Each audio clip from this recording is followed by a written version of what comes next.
Salve, salve, meus queridos! Olha quem tá aqui, é o Professor Red, para mais uma aulinha de Física. E a aula de hoje é de exercícios sobre corrente elétrica. Dá uma olhadinha aqui comigo. Olha que exercício lindo, maravilhoso. Ele diz o seguinte: um fio condutor de eletricidade ligado em uma fonte de energia elétrica é percorrido por uma corrente elétrica. Explique que partícula está em movimento nesse fio de eletricidade. Brother, o fio é sólido, certo? Nos sólidos, as partículas de carga que se movimentam são os elétrons. Você jamais pode esquecer que o próton não se mexe. O próton não pode sair daqui e ir para lá carregando cargas elétricas e carregando corrente elétrica. Não pode ser isso. Num sólido, quem se move são os elétrons. Lembrando que os elétrons se movem num sentido. No sentido oposto, a gente tem o sentido convencional da corrente elétrica. Então, se os elétrons estão vindo para cá, esse é o sentido real da corrente elétrica no sólido. No outro lado, nós temos o sentido convencional da corrente elétrica no sólido. Beleza? Facinho esse primeiro, hein? Vamos dar uma olhada no segundo aqui. O raio consiste em uma corrente elétrica muito rápida, trocada entre uma nuvem carregada eletricamente e a superfície da Terra. Explique como acontece essa descarga atmosférica. Vamos lá então. A água evaporou, chegou lá em cima, formou as nuvens, né? Ela se prende ao redor de uma partícula de poeira ou algo do gênero e forma lá aquela gotícula de água. Vai acumulando, vai acumulando, vai acumulando, vai movimentando, atrito de um monte de coisa, o vulco-vulco, uma coisa muito louca. Essas partículas vão se carregando eletricamente. Se as partículas se carregam eletricamente, começa a haver um acúmulo de potencial elétrico nessa nuvem. Esse potencial vai se acumulando, acumulando, acumulando, e isso não é uma coisa muito linda de se ver, não. Afinal de contas, potencial elétrico de cargas de mesmo sinal, essas cargas vão começar a se repelir. Essas cargas não querem ficar ali juntas.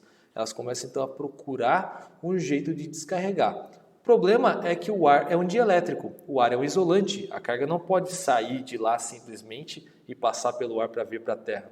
Não funciona assim. Então essas cargas começam a procurar um caminho para poder descarregar, e começa a forçar e forçar e forçar, a diferença de potencial vai aumentando e aumentando, a energia potencial elétrica vai aumentando, até que o ar, que era um isolante, passa a tornar-se um condutor. Como? Ionizando.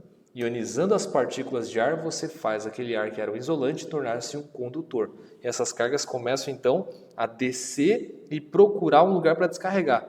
Quando elas encontram um lugar para descarregar, ali a gente tem a descarga final. E vira um único raio que fecha o contato entre a Terra e a nuvem. E ali faz aquela equalização de potencial e o processo começa tudo de novo. Atrito, vulco-vulco, loucura total, acumula o potencial, rompe o dielétrico do ar e pá!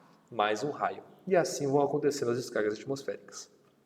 Eu vou deixar no card desse vídeo aqui algumas sugestões de vídeos para vocês estudarem isso um pouquinho mais. Beleza? Bora pro próximo. Olha esse terceiro exercício comigo aqui. O manual de instruções de um aparelho de ar-condicionado apresenta a seguinte tabela, com dados técnicos para diversos modelos. E aí você tem uma tabelona gigantesca ali com vários dados de vários condicionadores de ar. Capacidade de refrigeração, potência, corrente elétrica, eficiência energética, vazão de ar, frequência e assim por diante. Considere que um auditório possua capacidade para 40 pessoas, cada uma produzindo uma quantidade média de calor e que praticamente todo o calor que flui para fora do auditório o faz por meio dos aparelhos de ar-condicionado. Nessa situação, entre as informações listadas, aquelas essenciais para se determinar quantos e ou quais aparelhos de ar-condicionado são necessários para manter com lotação máxima a temperatura interna do auditório agradável e constante, bem como determinar a espessura da fiação do circuito elétrico para a ligação desses aparelhos. Então ele quer saber quais são as informações essenciais para se determinar duas coisas. A primeira coisa é quantos ou quais aparelhos de ar-condicionado são necessários. Ou seja, eu quero a informação para saber quantos condicionadores de ar eu vou precisar instalar. E a próxima informação seria a espessura da fiação do circuito elétrico. Vamos lá.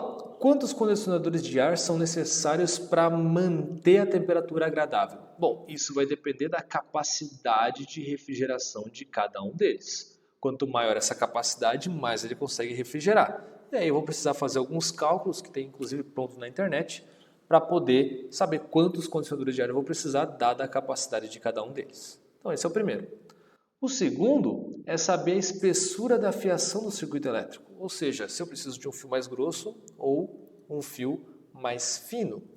Isso é determinado pela corrente elétrica que esse ar-condicionado vai exigir.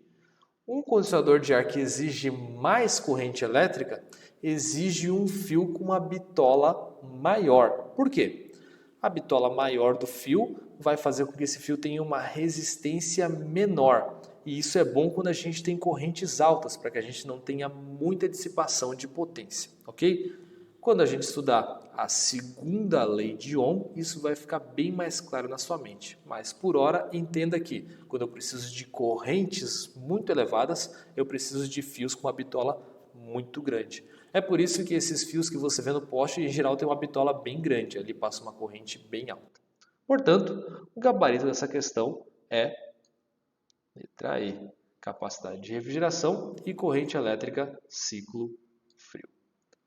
Legal, meus queridos? Espero que essa aula tenha sido proveitosa para vocês, espero que vocês tenham aprendido. Um grande abraço, fique com Deus e até a próxima!